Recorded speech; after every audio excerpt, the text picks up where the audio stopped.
Step into Value Zone. Value Zone. Hypermart. బటాన్ చెరు. Seat కావాలా, sentiment కావాలా, పార్టీ గెలవాలా, ఓడిపోవాలా? ఇప్పుడు వైసీపీలో ఇదే చర్చ నడుస్తుంది. ఎందుకంటే దాదాపు 30 సెగ్మెంట్లలో అభ్యర్థుల్ని మార్చే పనిలో ఉన్నారు వైసీపీ అధినేత వైఎస్ జగన్మోహన్ రెడ్డి. ఈ నేపథ్యంలో సీనియర్లు జూనియర్లు అన్న తేడా లేకుండా క్యాండిడేట్స్ని మార్చుకుంటూ వస్తున్నారు. తాజాగా రాయదుర్గం ఎమ్మెల్యే కాపు రామచంద్రారెడ్డికి టికెట్ లేదని చెప్పింది వైసీపీ. కాపు రామచంద్రారెడ్డిని వెళ్ళిపోమని చెప్పింది. దీంతో రామచంద్రారెడ్డి తీవ్రమైన ఆరోపణలు చేశారు సీఎం వైఎస్ జగన్మోహన్ రెడ్డి పైన. ఎందుకంటే నమ్మించి గొంతు కోశాడు వైఎస్ జగన్మోహన్ రెడ్డి. సర్వేల పేరుతో మమ్మల్ని నిలువునా ముంచాడు. ఉదయం 10:30 నుంచి ఇప్పటి వరకు సాయంత్రం వరకు కనీసం పలకరించలేదు, అపాయింట్మెంట్ ఇవ్వలేదు. తాడేపల్లిలో రోడ్లన్నీ తిరిగి చివరికి అవమాన భారంతో వెళ్ళిపోతున్నాను అంటూ కాపు రామచంద్రారెడ్డి కొద్దిసేపటి క్రితం మీడియా ముందు వాపోయారు. రాయదుర్గంలో తను గెలవనని, రాయదుర్గం నుంచి తను ఓడిపోతాననే సర్వేలు చెప్పాయని, అందుకోసమే తనకు సీటు నిరాకరించారని చెప్పేసి కాపు రామచంద్రారెడ్డి ఆగ్రహం వ్యక్తం చేశారు. వైసీపీ కూడా అదే భావిస్తోంది. గెలుపు గుర్రాల్ని మాత్రమే సెలెక్ట్ చేస్తుంది. దాదాపు 30 మంది అభ్యర్థుల్ని మార్చే ప్రయత్నంలో ఉన్నారు వైఎస్ జగన్మోహన్ రెడ్డి. రాయదుర్గం నుంచి కాపు రామచంద్రారెడ్డిని వద్దని ఈసారి అక్కడ మెట్టు గోవిందరెడ్డికి టికెట్ ఇచ్చే అవకాశం కనిపిస్తుంది. మెట్టు గోవిందరెడ్డి ఎవరో కాదు, ఇప్పటివరకు వైసీపీలో ఎమ్మెల్సీగా ఉన్నారు. ఈసారి ఆయనకి ఎమ్మెల్యే టికెట్ ఇచ్చే అవకాశాలు చాలా స్పష్టంగా కనిపిస్తున్నాయి. దీంతో కాపు రామచంద్రారెడ్డి తీవ్ర ఆవేదనతో, ఆగ్రహంతో బయటకు వచ్చారు. ఎట్టి పరిస్థితుల్లో తాను వైసీపీకి ప్రస్తుతం ఇమీడియట్లీ తను ఎమ్మెల్యే పదవికి వైసీపీకి రెండింటికి రాజీనామా చేశారు.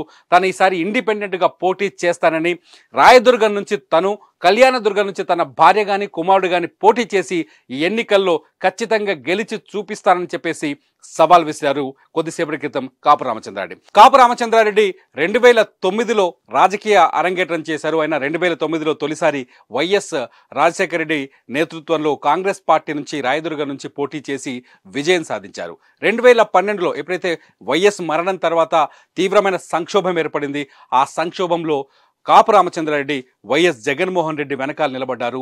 2012లో వైఎస్ జగన్మోహన్ రెడ్డి అనుచరుడిగా వచ్చిన కాపు రామచంద్రారెడ్డి కాంగ్రెస్ పార్టీ ఎమ్మెల్యే పదవికి రాజీనామా చేసి వైఎస్ఆర్ కాంగ్రెస్ తరఫున పోటీ చేసి 2012లో విజయం సాధించారు. ఆ తర్వాత 2014లో రాష్ట్ర విభజన జరిగింది.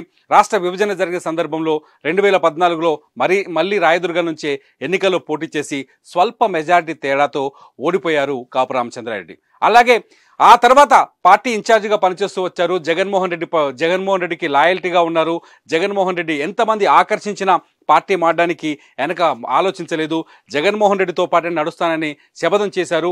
ఆ సమయంలో తనకి జగన్మోహన్ రెడ్డి మంత్రి పదవి ఇస్తానని కూడా చెప్పారని, ఈ ఎన్నికల్లో గెలిస్తే ప్రభుత్వం అధికారంలోకి వస్తే మంత్రి పదవి ఇస్తానని జగన్మోహన్ రెడ్డి హామీ ఇచ్చారని చెప్పేసి చెప్పుకొచ్చారు కాపు రామచంద్రారెడ్డి. 2019లో ఎన్నికల్లో వైఎస్ జగన్మోహన్ రెడ్డి ఊహించని భారీ మెజారిటీతో విజయం సాధించారు. 151 సీట్లతో ప్రభుత్వాన్ని ఏర్పాటు చేశారు. కాపు రామచంద్రారెడ్డికి మంత్రి పదవి ఉంటుందని అప్పట్లో స్పెక్యులేషన్స్ వచ్చాయి. కాపు రామచంద్రారెడ్డి కూడా జగన్మోహన్ రెడ్డి దగ్గర తన లాబింగ్ చేయాల్సినంత చేసుకున్నారు. మంత్రి పదవి దక్కుతుంది అనుకున్నారు. కానీ కాపు రామచంద్రారెడ్డి విఫలమయ్యారు. ఆయనకి మంత్రి పదవి దక్కలేదు. 2019 నుంచి 24లో ఈసారైనా వైఎస్ఆర్ కాంగ్రెస్ పార్టీ అధికారంలోకి వస్తే తాను మంత్రి అవుతానని ఆశతో ఉన్నారు రామచంద్రారెడ్డి. ఈ ఆశతోనే ఇవాళ తాడేపల్లి వెళ్లారు. తన అభ్యర్థిత్వంపై కన్ఫర్మ్ చేసుకోవడానికి ముఖ్యమంత్రిని కలవాలనుకున్నారు. భార్యతో సహా ఆయన తాడేపల్లిలోని ముఖ్యమంత్రి క్యాంపు కార్యాలయం దగ్గర ఉదయం నుంచి వేచి చూస్తున్నారు. కానీ అతనికి జగన్మోహన్ రెడ్డి అపాయింట్మెంట్ దొరకలేదు. మధ్యలో సజ్జల రామకృష్ణారెడ్డి పిలిచి మీకు టికెట్ లేదు, ఈసారి మీరు పోటీ చేయట్లేదు రాయదుర్గం నుంచి అని చెప్పడంతో కాపు రామచంద్రారెడ్డి తీవ్ర నిరాశకు లోనయ్యారు. ఆ నిరాశతోనే సీఎం క్యాంప్ ఆఫీస్ నుంచి బయటకు వచ్చి తీవ్ర ఆవేదనతో మీడియాతో మాట్లాడారు. ఈసారి ఎట్టి పరిస్థితుల్లో తాను ఏ పార్టీ నుంచైనా పోటీ చేయడానికి సిద్ధంగా ఉన్నానని ఇమీడియట్లీ ఎమ్మెల్యే పదవికి వైసీపీకి రాజీనామా చేసిన కాపు రామచంద్రారెడ్డి తాను ఇండిపెండెంట్గా పోటీ చేస్తానని, లేదంటే ఎవరైనా ఆహ్వానిస్తే, ఏ పార్టీ అయినా తనను ఆహ్వానిస్తే ఖచ్చితంగా ఆ పార్టీ తరఫున ఎన్నికల బరిలోకి దిగుతానని చెప్పేసి సవాల్ చేశారు కాపు రామచంద్రరావు. చూద్దాం, వైసీపీలో మాత్రం ఎన్నికల వేడి చాలా స్పష్టంగా భయంకరంగా కనిపిస్తుంది. వైసీపీలో అసంతృప్త నేతలు బయటకు వచ్చి ఆగ్రహం వ్యక్తం చేస్తున్నారు. ఇప్పటికే వైఎస్ జగన్మోహన్ రెడ్డిపై విమర్శలు చేస్తున్నారు. మంగళగిరి ఎమ్మెల్యే ఎవరైతే ఆళ్ల రామకృష్ణారెడ్డి ఉన్నారో ఆయన తన పదవికి పార్టీకి రాజీనామా చేసి తీవ్రమైన ఆగ్రహంతో ఉన్నారు. జగన్మోహన్ రెడ్డి డెవలప్మెంట్ చేయట్లేదని బాహాటంగానే విమర్శలు గుప్పిస్తున్నారు. ఇటు షర్మిల కాంగ్రెస్ పార్టీలో చేరున్నారు. ఇదంతా చూస్తుంటే వైఎస్ఆర్ కాంగ్రెస్ పార్టీలో ఎటువంటి నిర్ణయాలు రాబోతున్నాయి, వైఎస్ఆర్ కాంగ్రెస్ పార్టీ ఎన్నికల వ్యూహం ఏంటి, ఎన్నికల్లో విజయం సాధించడానికి జగన్మోహన్ రెడ్డి ఎత్తుగడ ఏంటి, ఏ పాయింట్లో ఈసారి ఎన్నికల్ని ఢీకొట్టబోతున్నారు అనేది ఆసక్తికరంగా మారుతోంది.